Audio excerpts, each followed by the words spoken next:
Hello দর্শক বন্ধুরা, আজকে বানাবো একেবারে ঘরোয়া স্টাইলে মোচার চপ। বাইরেটা ক্রিস্পি ও ভেতরে টেস্টি পুর। দেখুন বন্ধুরা, এরকম সুস্বাদু মোচার চপ বানাতে চাইলে পুরো ভিডিওটি দেখতে থাকুন। আমি খুব সহজ পদ্ধতিতে এটা বানাবো, তো চলুন শুরু করা যাক। প্রথমে সিদ্ধ করা মোচা, ম্যাশ করা বয়েল পটাটো, লঙ্কা কুচি, আদা কুচি, নারকেল কুচি, বাদাম গুঁড়ো, নুন, হলুদ, লঙ্কা গুঁড়ো, জিরে গুঁড়ো, গোলমরিচ গুঁড়ো ও গরম মশলা গুঁড়ো দিয়ে ভালো করে মাখিয়ে নেব। মোচাটা আমি নুন হলুদ দিয়ে সিদ্ধ করে রেখেছিলাম।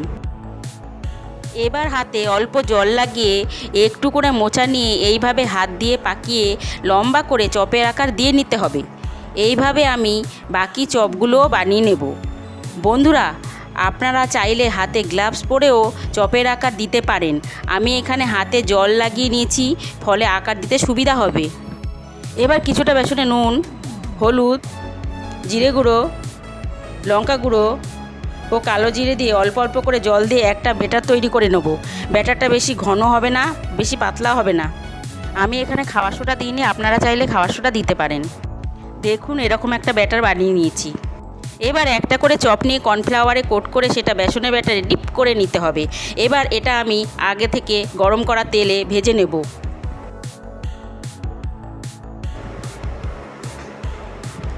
এইভাবে আমি বাকি চপগুলো লাল লাল করে ভেজে নেব।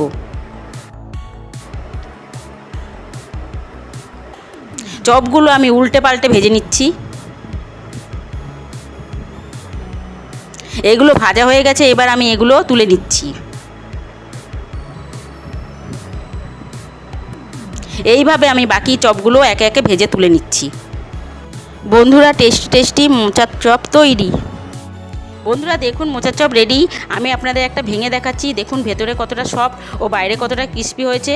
তো বন্ধুরা, এই রকম নতুন নতুন টেস্টি রেসিপি পেতে চ্যানেলটি সাবস্ক্রাইব করে পাশে থাকবেন। আজ এই পর্যন্তই। সবাই ভালো থাকবেন। ধন্যবাদ।